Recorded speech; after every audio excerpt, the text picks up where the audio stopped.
Es la mañana en el continente americano. Cuando atardece en Europa y cae la noche en Asia. Así despierta el continente americano y transcurre el día y la noche en el resto del mundo. La mañana.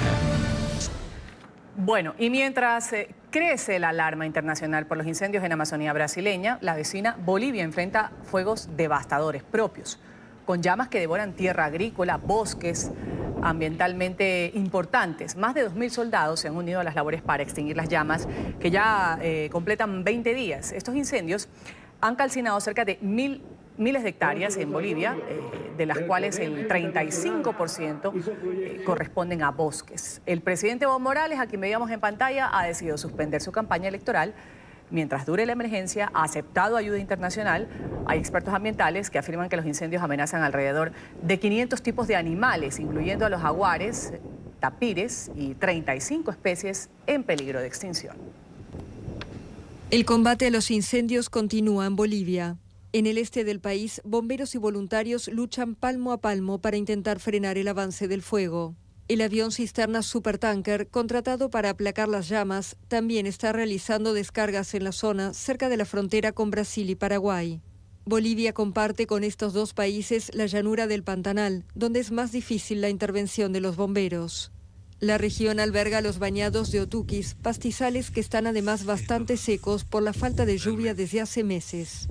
Según el gobierno, los focos de incendio se han reducido de 8.000 a 1.500, pero muchos se reavivaron por cambios en la orientación de los vientos. El fuego ya ha calcinado más de 950.000 hectáreas en Bolivia, según datos oficiales. El 35% corresponde a bosques y el 65% a zonas con arbustos y pastizales. A esta hora, en Bolivia, nos atiende Eder Santibáñez. Él es miembro del Movimiento de Defensa del Valle de Tucabaca, quien junto a voluntarios atiende la emergencia de este incendio, también las necesidades que tienen los habitantes los más afectados. Gracias por estar con nosotros, un buen día. Muchas gracias por la entrevista. Hablemos un poco sobre la situación actual. Se dicen que son ya casi 20 días, Eder. ¿Cómo siguen estos incendios? ¿Cuán controlados están y cuán afectadas se han visto las personas de sitios aledaños? Bueno, los incendios siguen sin controlarse. Desde que empezó, de hecho, la fuerza que se ha aplicado para poder controlar y mitigar los incendios siempre ha sido menor a la situación, ¿no? a la realidad. Eso ha ocasionado que se vuelva catastrófico y hoy prácticamente no hay un control de los incendios, las comunidades están siendo afectadas.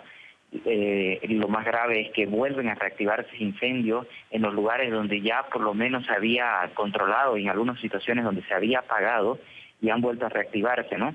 La situación es bastante crítica porque los incendios no están focalizados en un solo lugar, sino se han dado en diferentes lugares de todo lo que es el bosque seco chiquitano y el Pantanal, que en esta época es la época en que más seca tiene y el bosque está con mayor combustión. Entonces estamos por lo menos en los focos de incendio están alrededor de por lo menos unos 600 a 700 kilómetros de distancias diferentes. Por ejemplo, el Pantanal, que se encuentra al sureste de Bolivia, que está colindando con Brasil y Paraguay, por un lado. Por otro lado, casi en el centro de lo que es Concepción de la Chiquitanía, casi al centro de Santa Cruz, donde está el Parque Noel Mercado, que es un área muy importante en cuestión de vegetación y de medio ambiente, también, y en el medio que está lo que es el bosque seco chiquitano, también está con bastantes focos de incendios que no se logran controlar. Ahora nos reportan en la mañana que el fuego ha vuelto a ingresar a lo que es el Valle de Tucabaca, ¿no? Increíble cómo se ve todo ese sitio completamente árido. Eder, ¿qué ocasionó o dónde empezaron estos incendios? Y la pregunta aquí del millón es, ¿eran previsibles, no eran previsibles? Porque hay muchas versiones al respecto. Sí, bueno, nosotros venimos denunciando como movimiento desde el 6 de agosto los primeros incendios que se detectaron y que según los guardaparques del área protegida Tucabaca, que fue donde primeramente se detectaron los incendios, se habían apagado el 6 de agosto. Y resulta que a los 2 días vuelven otra vez los incendios. Yo unos 5 días después pasé hasta Puerto Quijarro recorrí toda la carretera bioceánica y era incendio tras incendio, no solo en la Chiquitanía, sino también en la provincia de Germán Busch y cerca del Pantanal. Eso por un lado. Entonces ha habido incendios por diferentes zonas. Lo otro que es importante a recalcar y analizar es que los incendios en nuestra región, o chaqueos o algunos incendios descontrolados que se han logrado controlar en otros años anteriores, han comenzado a finales de agosto. Nuestra región tiene una época de seca entre finales de julio y finales de septiembre. Esas prácticamente son los 2 meses más críticos, pero todos los años anteriores se ha visto que estos incidentes han comenzado a finales de agosto. Han sido controlados y otros por las lluvias que ya comienzan a mediados de septiembre son apagados. Pero resulta de que ahora comenzaron comienzos de agosto, entonces nosotros ahí donde dimos la alerta. Y atrás de esta alerta, ¿ustedes consideran que hubo una falta de previsión, falta de actuación, que pudo haber evitado esta tragedia que ahora están viviendo? Sí, efectivamente. Es un descuido y ahora que la situación está más grave y que no se lo deja trabajar a los bomberos, es un descuido intencional por parte del gobierno, y eso es lo que nosotros también denunciamos a nuestros bomberos, nuestras cuadrillas de bomberos que nosotros estamos sustentando como movimiento, que en realidad debería todo esto planificarlo el gobierno nacional y el gobierno departamental. No se los deja salir, se les boicotea el trabajo, y usted dice no se les da herramientas. Descuido intencional, es decir, porque ya ha sucedido en años anteriores, ya se veía venir. Sí, claro, el tema es que si un incendio en esta región comienza a comienzos de agosto, algo no está bien, algo está peligrando porque los meses de incendio van a ser más largos. Como le digo, si comenzaran a finales de agosto, por lo menos si esto llegara a una catástrofe, sabemos que a mediados de septiembre ya vienen las lluvias y eso nos va a ayudar a aumentar la humedad, reducir la combustión del bosque y que no se propague. Evo Por Morales, eso es que cuando nosotros hicimos la ley... Sí. Evo Morales ha suspendido su campaña, ha dicho que está muy preocupado, ha llamado en reiteradas ocasiones a su gabinete a reuniones de emergencia para tratar este tema que parece se les ha desbordado, se les ha salido de las manos. Han aceptado ayuda internacional, ahí veíamos un avión que fue enviado de Estados Unidos, dice que acepta cualquier tipo de cooperación. ¿Cuánto sirve esta preocupación ahora? Bueno, en realidad el tema es que no es lo mismo aceptar la ayuda que declarar estado de desastre y pedir la ayuda. No son dos cosas diferentes.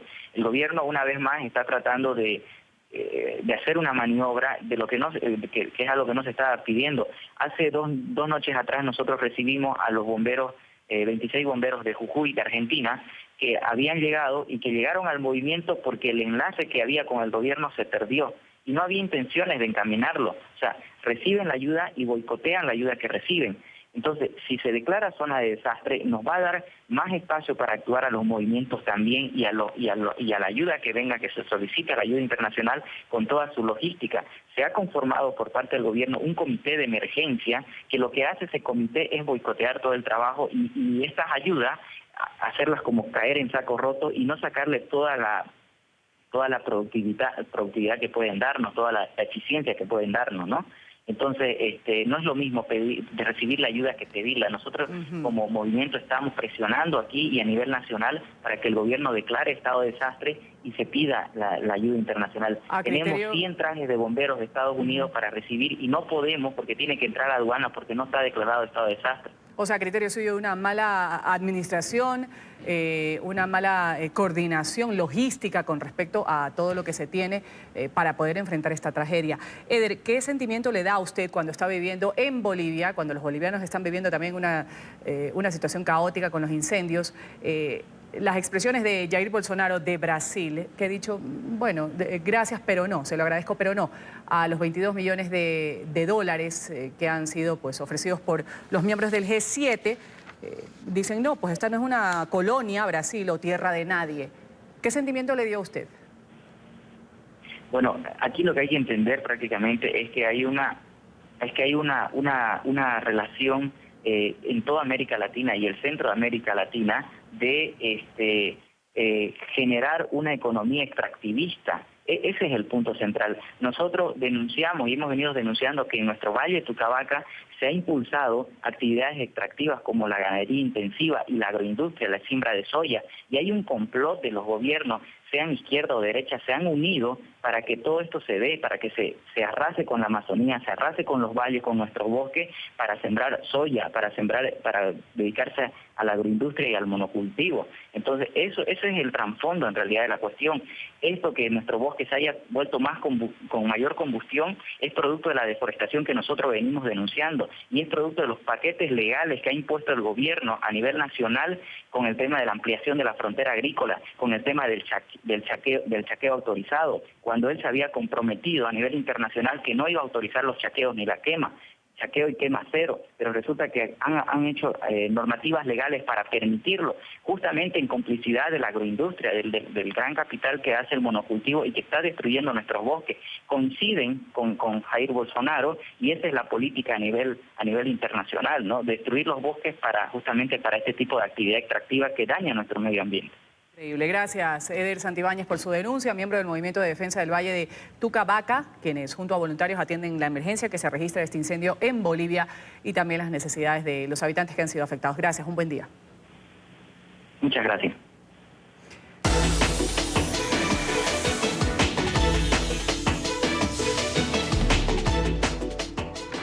Noticias que se generan en Estados Unidos. Ya están listas nuestras periodistas en Miami y en Washington. Puerto Rico ha declarado el estado de emergencia ante la amenaza de la tormenta Dorian. El fenómeno sigue cobrando fuerza, podría impactar la isla convertido en huracán. Este anuncio ha sido hecho por la gobernadora Wanda Vázquez. En Florida, Paola Serna tiene la información. Paola, adelante.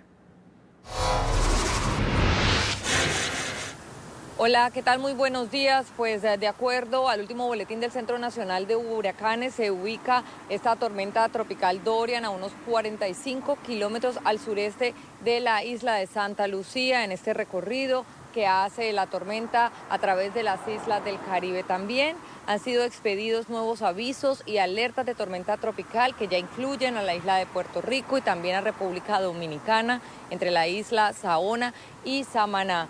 La gobernadora de la isla de Puerto Rico ha hecho un llamado a los habitantes de la isla a estar preparados y a actuar frente a el posible embate de esta tormenta tropical que pudiera convertirse en un huracán categoría 1.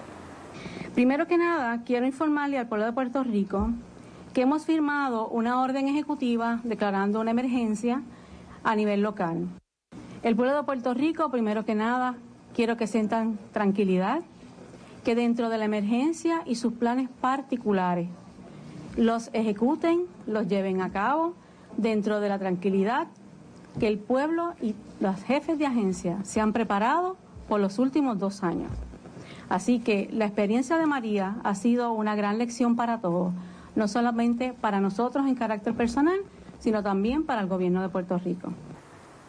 Dorian es el cuarto sistema tropical que se forma en esta parte del Caribe en lo que va de la temporada de huracanes que inicia desde el 1 de junio hasta el 30 de noviembre. En un principio el Centro Nacional de Huracanes había dado un pronóstico medio en la formación de estos ciclones. Sin embargo, esto cambió hace pocos días y dieron un nuevo informe sobre lo que será la temporada de huracanes, diciendo que estará por encima de lo normal. Esto debido al fenómeno del Niño, que se ha ido disipando y por consecuencia pudiera traer un mayor volumen de fenómenos atmosféricos.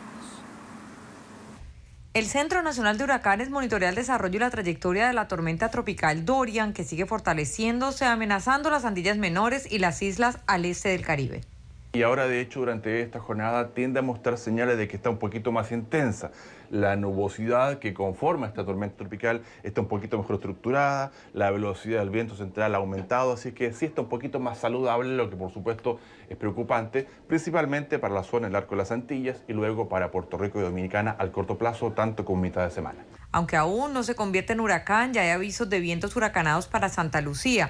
Asimismo, hay alertas de tormenta tropical que se mantienen para Barbados, San Vicente y las Granadinas y avisos para Dominica, Martinica, Granada y sus dependencias.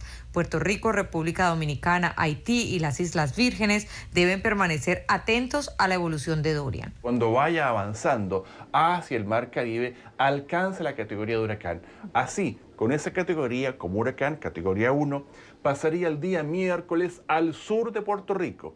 No se espera que el centro de este sistema pase por encima de Puerto Rico.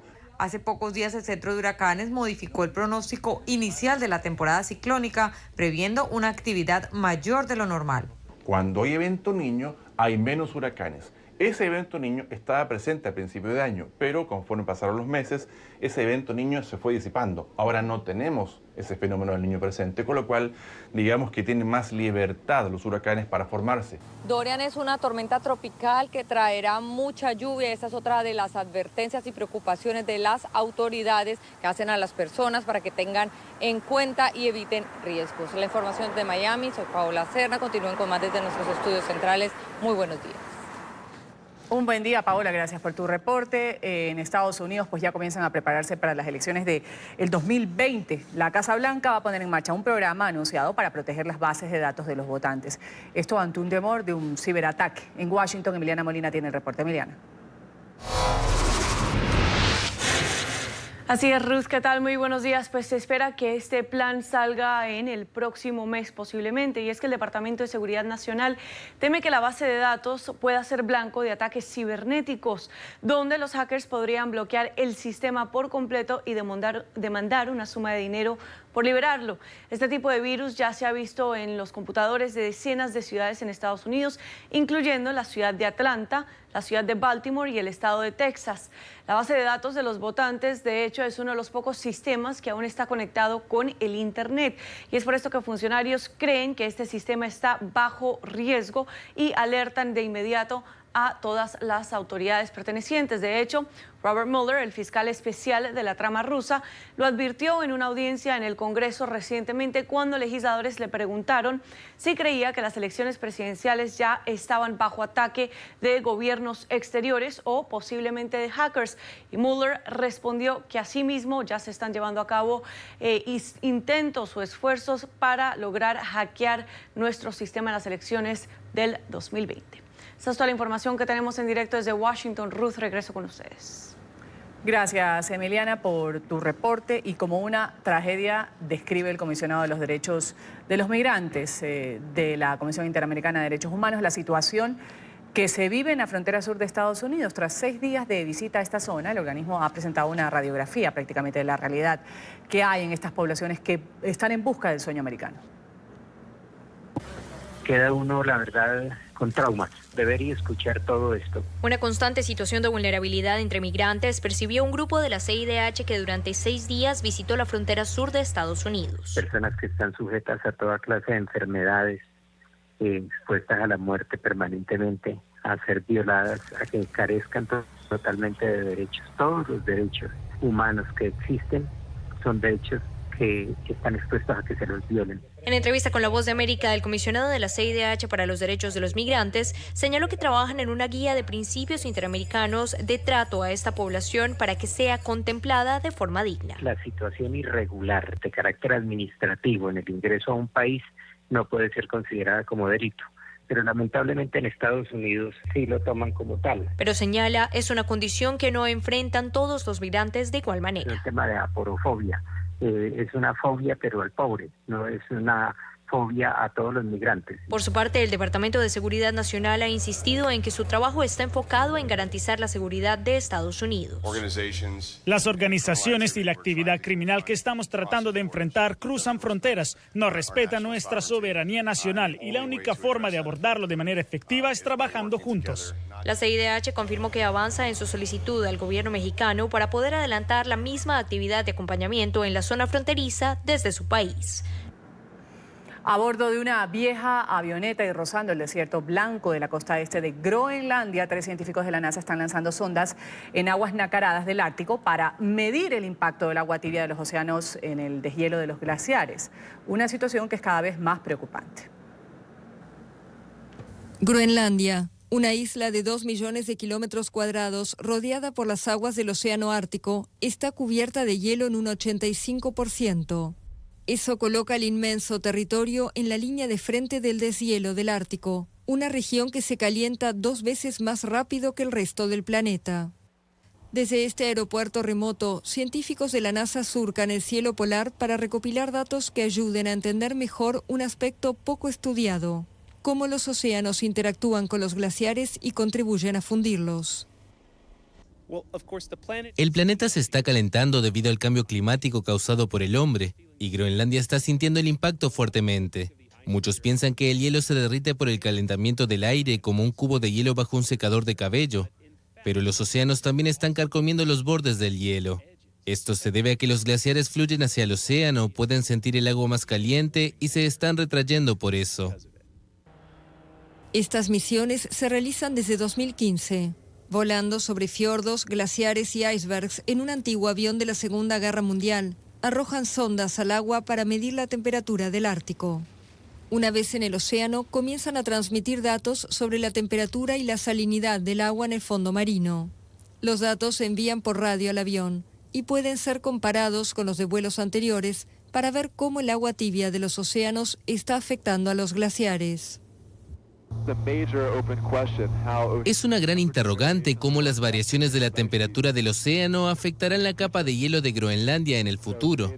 Por lo que los datos que estamos recopilando son muy valiosos porque nos permiten por primera vez relacionar cuantitativamente los cambios de temperatura del océano con el derretimiento de la capa de hielo.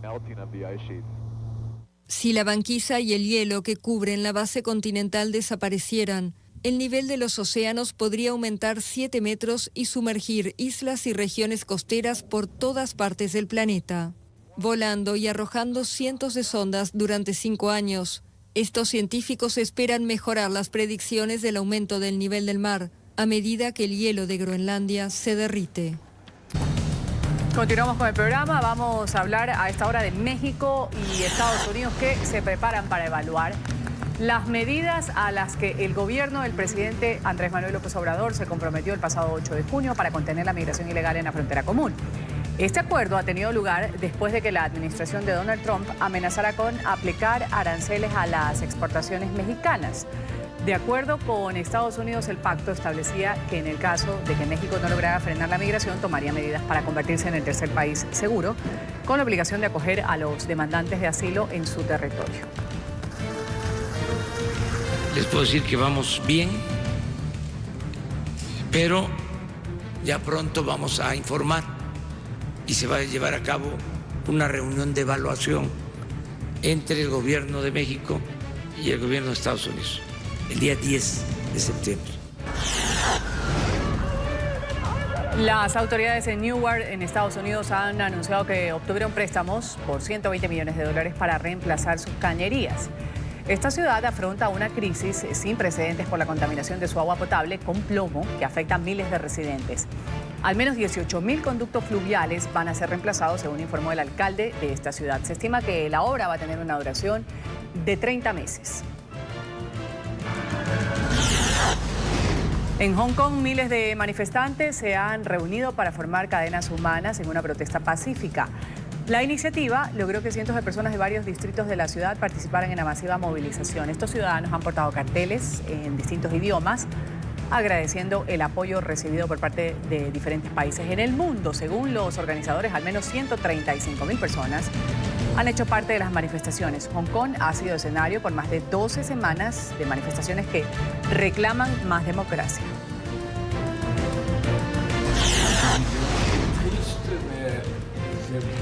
El escritor de Brasil, Paulo Coelho, ha pedido disculpas a Francia por los controvertidos comentarios que ha hecho el presidente Jair Bolsonaro, esto en medio de la crisis ambiental por los incendios en Amazonía.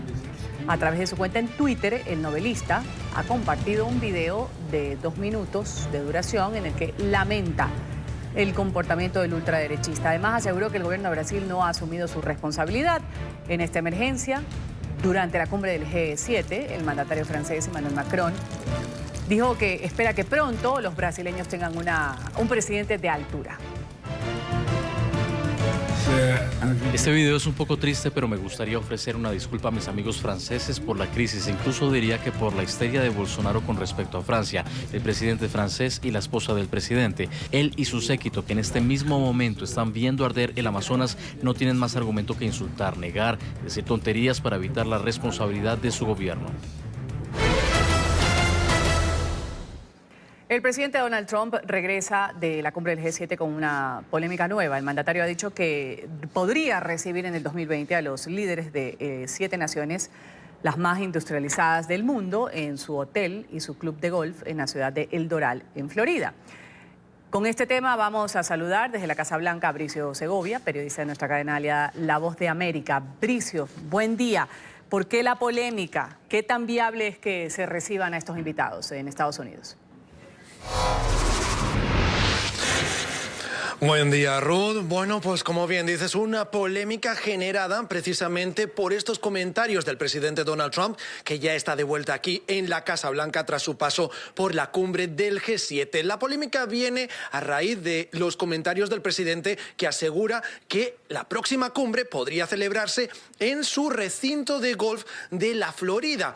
Algo que lleva a pensar que podría acarrear un conflicto de intereses, aunque el presidente ha asegurado que no está interesado en ganar dinero con esta cumbre. Dice que el motivo de que haya tenido en mente a su club es porque es el lugar mejor habilitado para que se alojen todos los invitados y también la prensa. Desde la Casa Blanca aseguran que se han contemplado y que se están contemplando todavía más de una decena de ubicaciones donde podría llevarse a cabo esta cumbre el año que viene. Sin embargo, el presidente ha destacado su predilección por su club de golf en la Florida. Todo esto además alimentado por una polémica más, y es que Donald Trump ha pedido a los miembros de este grupo de los 7 que vuelvan a incorporar a Rusia. Por lo tanto, esta nueva cumbre del año que viene podría contar incluso con la presencia del presidente ruso Vladimir Putin, en el caso de que el resto de participantes accedan a reincorporar a este país que fue expulsado del grupo en 2014 después de que anexionara a Crimea, entonces parte ucraniana, y por lo tanto no se siguió la legislación internacional para incorporar ese territorio a Rusia. Dicho todo esto, queda todavía mucho por ver. La confirmación no es todavía determinante por parte de la Casa Blanca y habrá que esperar para ver si finalmente el presidente Donald Trump se decanta por su complejo de golf en la Florida para celebrar el próximo G7 aquí en Estados Unidos. Devuelvo la conexión con el Centro Internacional de Noticias. Claro, todo un conflicto de intereses, de lo que se puede decir que Trump quiera ser el anfitrión de este evento y que de paso traiga a un invitado sorpresa a esta cumbre de los más poderosos. Gracias, Bricio, por tu reporte. Vamos a hablar de los familiares de pacientes en Venezuela que piden al régimen de Maduro asignar el presupuesto requerido para garantizar la vida de los niños enfermos en este país. Esto después de que la CIDH, como lo veíamos en el reporte pasado, otorgara medidas cautelares para el Hospital Infantil JM de Los Ríos. En Caracas saludamos con este tema a Oliver Fernández. Oliver, adelante. Un buen día para ti, Ruth, amigos televidentes. Un placer, como siempre, saludarles desde la capital venezolana. Así es, las distintas organizaciones no gubernamentales defensoras de los derechos de los niños y también las madres que tienen niños que son pacientes crónicos han pedido al régimen de Nicolás Maduro que respete estas medidas cautelares impuestas por la Comisión Interamericana de Derechos Humanos, sobre todo en el Hospital JM de Los Ríos, donde desde el año 2017 han muerto 32 niños y solo este año ya son 8 los niños del servicio de nefrología que lamentablemente han perdido la vida, todos por falta de insumos y medicamentos. La ayuda humanitaria, Ruth, pues sí ha ingresado a Venezuela en muy pocas cantidades para poder, o de alguna manera, para poder sustituir a los programas sociales. Es muy difícil para los pacientes venezolanos poder obtener los medicamentos y evidentemente se refugian en esta ayuda humanitaria que también se ha convertido prácticamente en una utopía. Sin embargo, los familiares, ellos reclamaron este lunes desde la organización SECODAP, que es una organización que se encarga de defender los derechos de los niños, y allí están los testimonios que recogió nuestro compañero Luis Laya en el siguiente informe. 14 años luchó Andrés Fernández, el hijo de Victoria, contra un cáncer. Murió el 19 de agosto de este año por falta de insumos y una cura para su enfermedad en un hospital venezolano. El día que fallece mi hijo, no había cómo hacer una hematología. Tuvimos que hacerla por fuera. Mi hijo llegó con una hemoglobina en 5. Las condiciones en este centro de salud, el JM de Los Ríos, son paupérrimas. No hay insumos, tampoco salubridad. La contaminación arrasa con la vida de los pacientes, pues los equipos no son mantenidos. Y se complican es por una inacción del Estado. Entonces el Estado también mata por omisión. Porque algo está pasando. O sea, vamos a permitir que nuestros hijos sigan muriendo.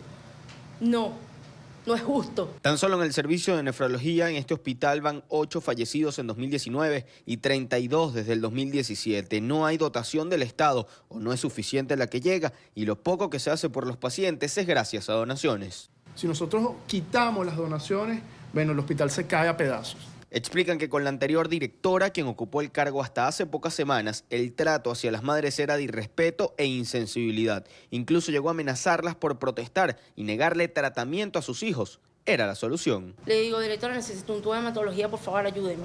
Me dice que, ¿qué quieres tú que haga yo?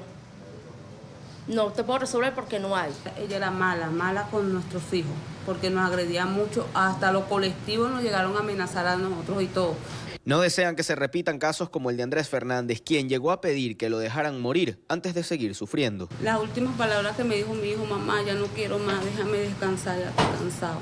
Las madres tienen el anhelo de ver recuperados a sus hijos, que no mueran más. Por eso piden que se acaten las medidas de protección de la CIDH, que exige al régimen de Maduro parar las muertes por la negligencia.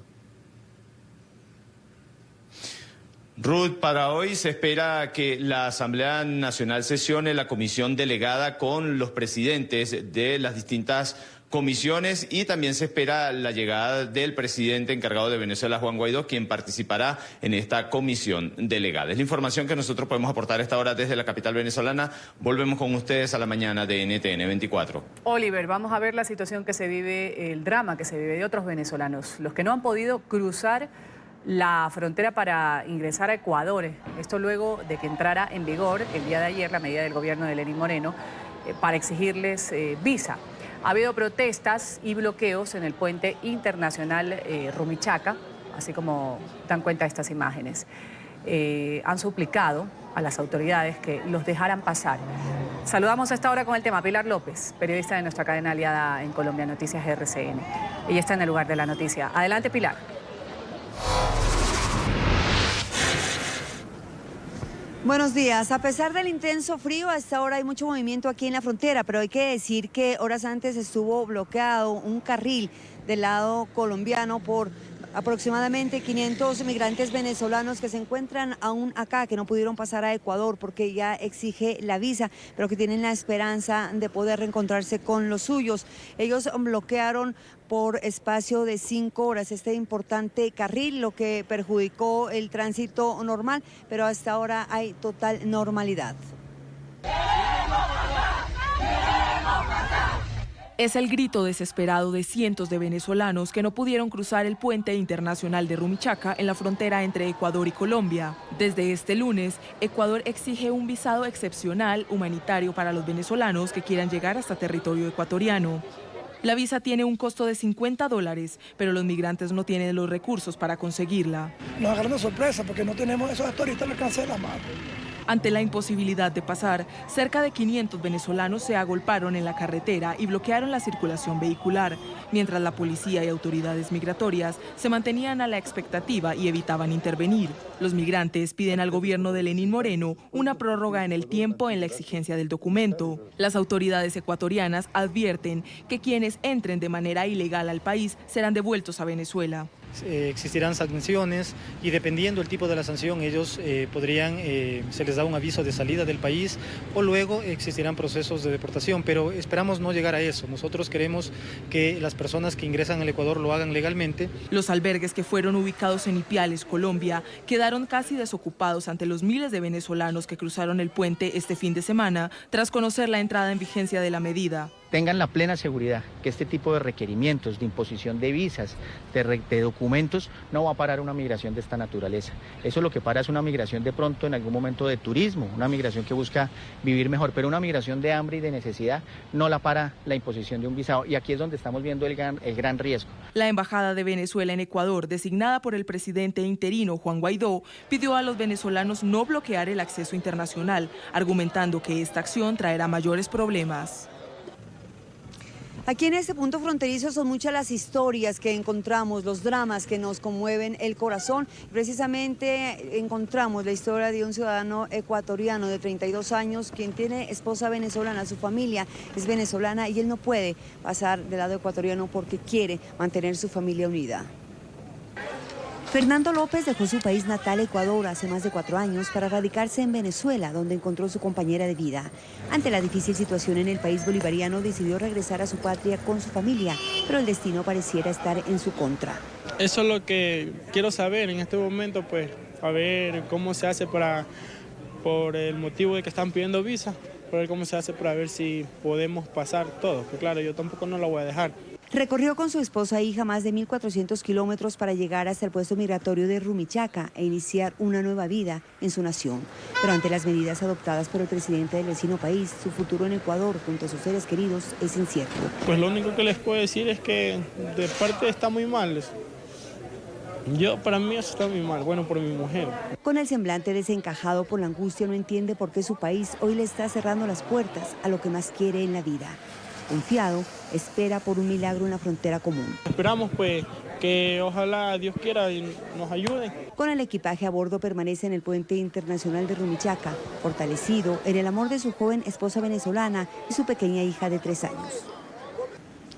La policía continúa haciendo presencia en este segundo paso terrestre más importante de Colombia para mantener la calma y el orden. Nosotros continuaremos muy pendientes acompañando a las familias, a los migrantes que tienen ese sueño, esa ilusión de atravesar suelo ecuatoriano. Con la cámara de Mauricio Mesa para NTN, Pilar López Hernández. Pilar, gracias por tu reporte y tus crónicas. Vamos a citar ahora a una profesora, Nidia Janet. Ella trabaja 6 de los 7 días de la semana. El domingo lo dedica a trasladarse a la escuela rural donde dicta clases. Con el cierre de una vía al llano en Colombia, su ruta es mucho más larga.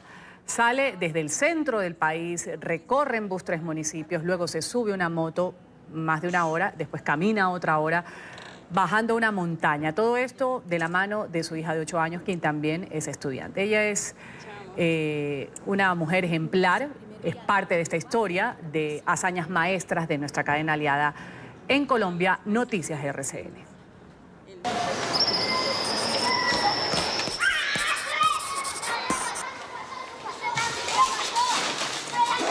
Todo está empacado para viajar. La bendición de la madre y abuela que no puede faltar. El padre, que se quedará sin la esposa y sin la hija, ayuda con el trasteo que se lleva a su familia por 5 días. Llego el viernes en la tarde, el sábado estoy haciendo el oficio y el domingo nuevamente arrancar.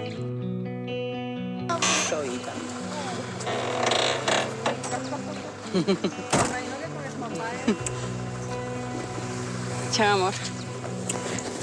Es el primer viaje de Ubaque a Cáqueza. Todas las veces que nos despedimos, él se pone muy triste, igual la niña. Normalmente su recorrido es de Ubaque hasta Cáqueza inicialmente y de allí hasta Guayabetal para llegar finalmente a la vereda La Palma donde trabaja. Pero con el cierre de la vía El Llano, a la profesora Nidia se le duplica el recorrido y los costos. Una buseta de aquí a Cáqueza, de Cáqueza, sí, es en esta que vamos, de ahí nos lleva una con Cáqueza, de hasta Gutiérrez, pasamos por Fosca. Son los primeros 7.000 pesos en pasajes en una vía muy difícil. La lluvia no ayuda al llegar a Cáqueza. ¿En condiciones normales usted igual llega a este terminal? Sí, cuando la vía está abierta, lo que hago es llegar hasta acá y coger otra buseta, pero como para Guayabetal. Pero como en ese momento la vía lleva 2 meses cerrada, tengo que ir al otro terminal para coger una buseta para el municipio de Gutiérrez. vamos para el otro terminal. La profesora tiene siempre que cargar sus 2 morrales y la caja del mercado. Z que va para Gutiérrez, que está por acá. La 04. La 04. El bus acaba de salir y no hay que perderlo. Ay, Dios mío. Caja al hombro y paso rápido, más una llamada entre conductores y logra subirse. Buenos días. Listo. Casi siempre es esta misma carrera. Ha sido difícil porque a veces nos toca correr o llamar para que nos esperen. Siempre difícil. Otra carretera difícil que complica el invierno. La Gutiérrez está un poquitico pesadita por lo que como estamos en invierno, entonces un poquitico maluquita. Maluquita, angosta, resbalosa y peligrosa, zona habitual de derrumbes. El reloj del bus marca 12:33 minutos del mediodía y para la profesora y su hija Laura Sofía, de 8 años, es hora de almorzar. A veces no alcanzamos a entrar a un restaurante, ya sea porque el carro se va temprano.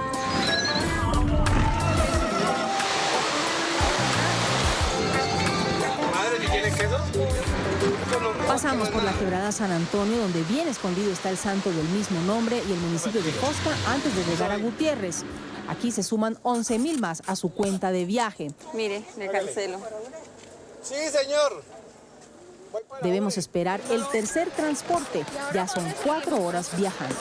Y a veces uno, cuando ya llega y no más, pero otra vez hay que seguir. La idea del no más no se queda mucho tiempo en su cabeza. Aquí en Gutiérrez espera casi 2 horas más a los motociclistas de su confianza que conocen la vía para que la lleven a la escuela. Buenas, ¿cómo está Ferney? ¿Cuál viene la otra moto? Sí, pues viene atrás, ahí para allá está en Barrial. ¿Sí? Morrales, Caja, ella y su hija van en la misma moto. Aquí en el municipio de Gutiérrez empieza la antepenúltima etapa del viaje de la profesora Nibia, pero ahora tenemos que transportarnos en moto. ¿Hacia dónde vamos, profe? Hacia la Peña de Santa Rosa. ¿Y allá a cuánto estamos de la escuela todavía? Estamos como ahora, como a 2 horas. O sea que llegamos al final de la tarde. De la tarde, sí, señor. Bueno, vamos, profe.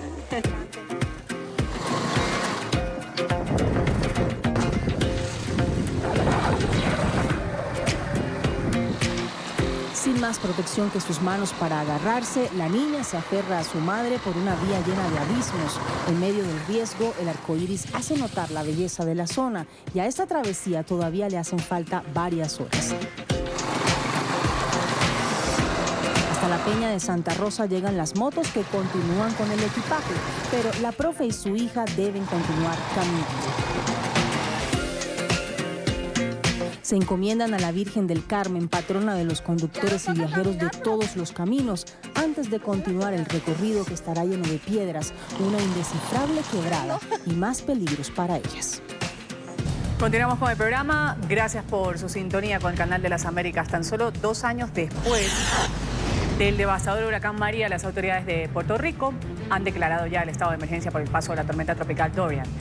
La gobernadora Wanda Vázquez ha firmado una orden ejecutiva ante la previsión que indica que el fenómeno puede convertirse en huracán de categoría 1 y va a azotar a la isla este miércoles. Las autoridades han comenzado ya a acondicionar 360 refugios con capacidad para albergar a 48.500 personas.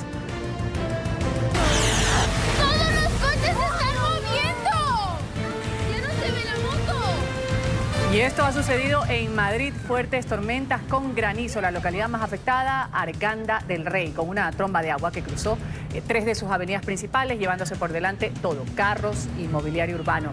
Hay filtraciones en hospitales, las calles, después de que ha pasado el agua, están convertidas en lodazales y las casas inundadas. Los bomberos han tenido que atender 300 llamadas de auxilio.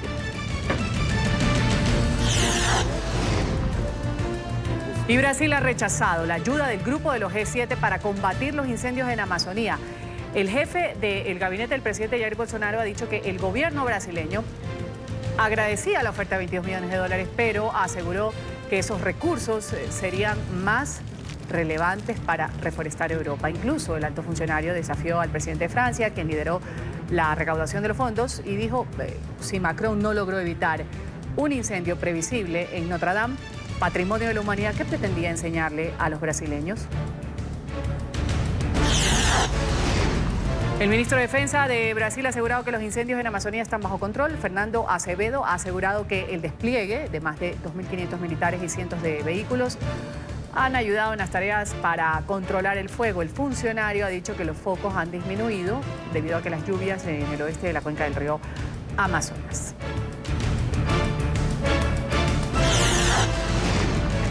1 millón de hectáreas de bosques y pastizales han sido destruidos por los incendios en el oriente de Bolivia. Este fuego comenzó hace unas 3 semanas aproximadamente.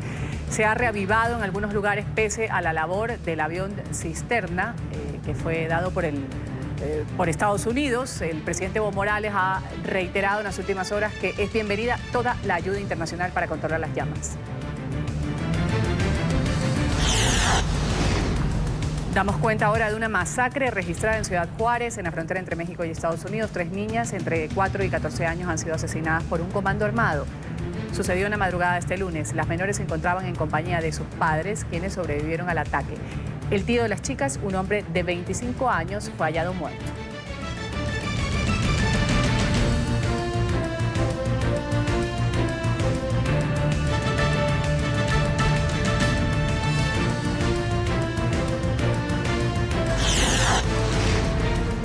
El presidente de Irán, Hassan Rouhani, se ha negado a hablar con el mandatario estadounidense Donald Trump hasta que Washington levante las sanciones en contra de Teherán.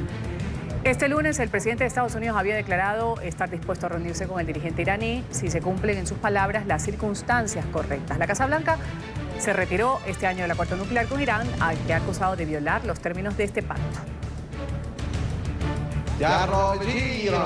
Con respecto a Estados Unidos, a menos que levanten las sanciones y tracen una línea sobre el camino equivocado que seleccionaron, no seremos testigos de un desarrollo positivo. No les corresponde a ellos decir si debemos o no fabricar una bomba atómica. No estamos fabricando bombas atómicas, independientemente de que lo digan que esté prohibido o no hacer una bomba, no tienen influencia sobre nosotros.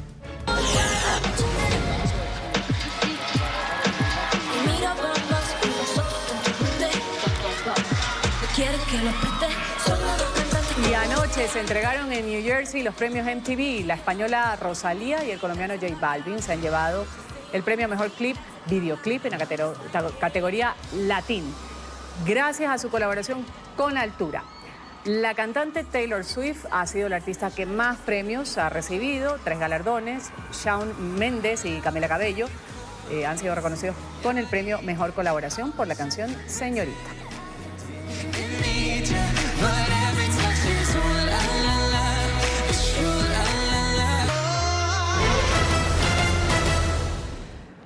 César Daza es un colombiano con un llamado para servir a la sociedad.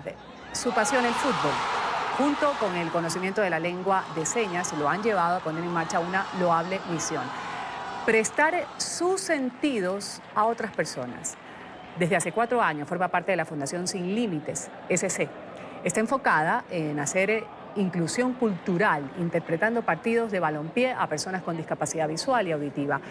Hoy, gracias a su experiencia, a las historias de vida que ha podido conocer de cerca, presenta su libro Los Sentidos del Corazón. Este es un reflejo de su aprendizaje y una herramienta que le va a permitir a los lectores encontrar su propio camino para vivir una vida feliz con todos los sentidos activados. Daza ha formado parte del proyecto Valientes de nuestra cadena aliada en Colombia, Noticias RCN, donde a través de su labor hizo posible el sueño de un niño con discapacidad visual. Vamos a recordar esta historia. Ellos adaptaron la sensación de vivir el deporte con los ojos del alma. Su valentía convirtió las tribunas del país en un sueño hecho realidad para las personas en condición de discapacidad. Hoy César Daza y José Richard Gallego suman a su proyecto una nueva ilusión. Juan Sebastián, de 7 años, vive con una discapacidad visual. Con Alma Cardenal de la mano de nuestros valientes, aprende a vivir la tribuna cargado de pasión albirroja. César le está enseñando para que él sepa dónde están los jugadores, dónde está el balón, lo que está pasando en la cancha. Pues porque, digamos, él no ve, pero pues lo escucha, entonces sabe dónde está todo. Lo puede vivir de una manera mejor el fútbol, lo siente más. Lleno de sueños, siembra pasión por el fútbol santafereño. De Santa Fe, pero es que se lo comieron. Gracias a César y José Richard, el niño de sueños gigantes materializó su gran anhelo, conocer a su ídolo, Jerry Mina. Estuvo súper emocionado. Desde que Jerry llegó, él empezó a estirarle la mano porque quería conocerlo ya. O sea, él estaba muy emocionado. Ni siquiera durmió. Mientras los goles del hijo de Guachén en Rusia se dibujaron en su mente.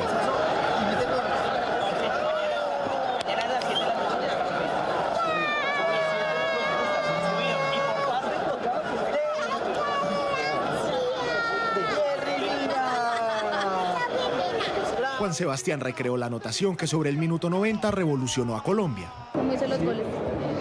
Así de pum. De cabecita. Uy, de cabecita.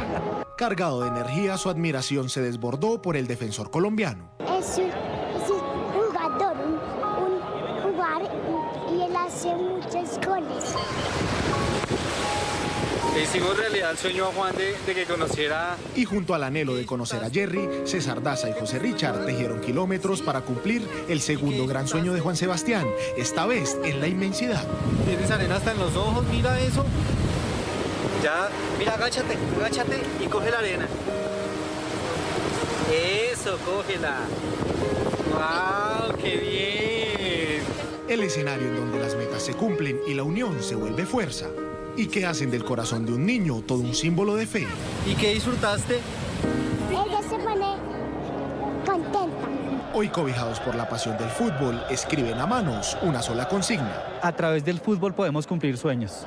Y de los amigos que en la tribuna se convierten en familia. Opino que la labor que él hace es hermosa, porque muchas personas se olvidan de que alguna persona con una discapacidad también pueden vivir el fútbol. Con amor en las manos, nuestros valientes encontraron en Juan Sebastián la imagen de los sueños hechos realidad. Como un ángel. Él es el angelito de mi vida. Bueno, y entonces resulta que los que contamos con los sentidos de la vista, sentidos del oído, sentidos del gusto, del olfato, del tacto, somos discapacitados para actuar a través de los sentimientos. Para eso está con nosotros César Daza, que nos presenta este libro, Los sentidos del corazón. Está aquí en la mañana de NTN 24. Gracias por estar con nosotros, César. Ruth, muchísimas gracias. Un saludo muy especial a todos los que nos están viendo aquí en la mañana. Tu reflexión a partir de todas estas situaciones que te ha tocado vivir de cerca.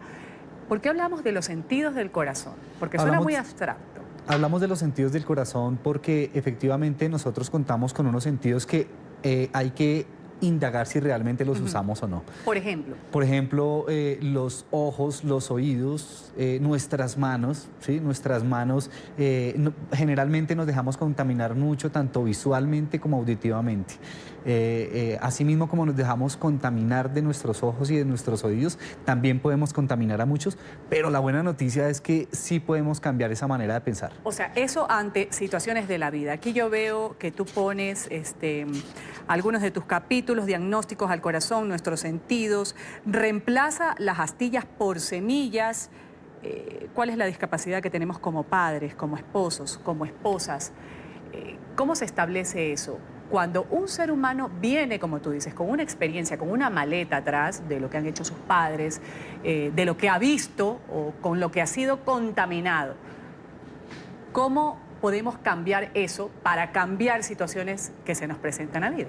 Mira, Ruth, que generalmente cuando nosotros venimos con una maleta, como tú la llamas, o con un tema muy generacional, porque venimos bien sea con unos padres o de una familia que donde está involucrado el alcohol, donde están involucradas las deudas, donde están involucrados muchos sentimientos, generalmente la causa de eso es la quiebra, la pobreza, la frustración, y efectivamente los sentidos del corazón habla de eso, de esas discapacidades que están en los diferentes roles. Yo no puedo llevar una maleta, como tú la llamas, efectivamente, porque mi papá era alcohólico, yo también tengo que ser alcohólico. No, o sea, esto es algo que viene en nuestro corazón. También, por supuesto, que eso es algo que tenemos que llevar de la mano con Dios. Eso es algo que para mí es supremamente base y es fundamental en todos los seres humanos, pero también es un tema de decisiones. Es un tema de decidir: voy a hacer un cambio en mi vida, voy a cambiarle el rumbo a mi vida, a mis pensamientos, a mi manera de ser. Si tienes que cambiar de grupo de amigos, importantísimo hacerlo. Eso es algo que me tocó hacer a mí, y efectivamente el libro habla de esas discapacidades que también tenemos en nuestros diferentes roles como esposos o como esposas, como jefes o como empleados. hablemos de la discapacidad económica, por ejemplo, que también se presenta en nuestras vidas. Claro, ¿Qué pasa ahí? existen Yo, por ejemplo, soy discapacidades una económicas. discapacitada no todo para manejar el mundo dinero. tiene discapacidades económicas, porque pues digamos que incluso yo vengo de un trasfondo donde la situación económica era difícil, ¿sí? Pero aún así es tomar la decisión de hacer un cambio en tu vida. Porque hay muchas personas que viven endeudadas, piden prestado de esquina en esquina, deben en cualquier tienda, en cualquier lugar. Y pues esto es una discapacidad que la consecuencia de esto es la pobreza. La consecuencia de esto es la ruina económica.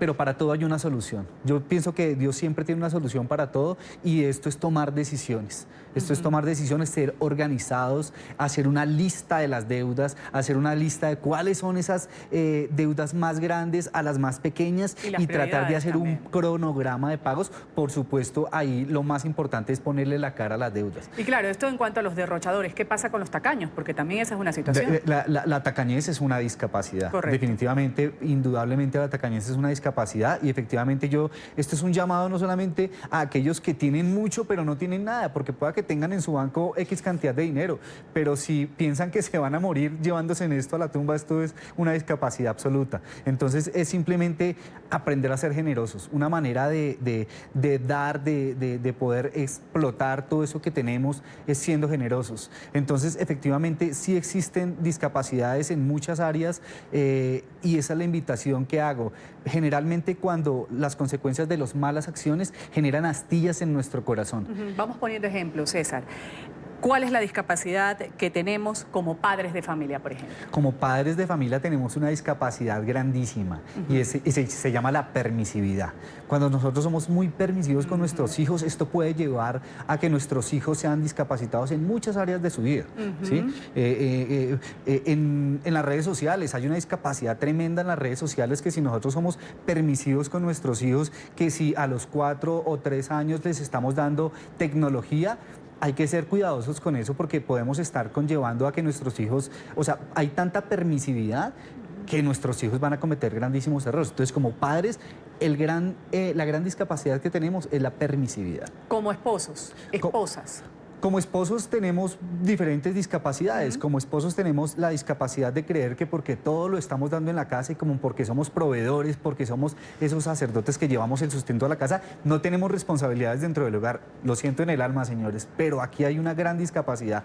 Nosotros, así como llevamos el sustento a la casa, tenemos una gran responsabilidad como hombres y es meter la mano dentro del hogar. O sea, si yo tengo a mi esposa que tiene hijos, tengo que ayudarle con los quehaceres. Pueda que de pronto no me ponga a hacer aseo o muchas cosas, pero sí le ayudo a mi esposa con las cosas de mis hijos. ¿Y como esposas? Como esposas... Las discapacidades. A ver si atinamos. Las mujeres son la creación más linda que hay por parte de Dios, pero definitivamente si hay una discapacidad en las mujeres es la queja. Entonces creo que la queja no solamente lleva a la ruina. Mucha cantaleta, sí, la queja, mucha cantaleta. Quisquilloso, como decían en mi época. Hay una frase bíblica que dice que la queja es como una gotera en la cabeza de un ser humano. Tortura y yo china. no sé si alguien se ha puesto a imaginarse esa gotera en la cabeza de eso debe ser algo desesperante, lo más harto del mundo. Claro, porque la queja va acompañada de la culpa, de que si es culpa tuya, de que si esto se hace, que si no se hizo, que si me acuerdo de lo que pasó el 2 de febrero del 2002. Exactamente, a las 8:30 recordar esas cosas de la noche. Exactamente, recordar esas cosas del pasado. Eso es una discapacidad. O es simplemente ahora.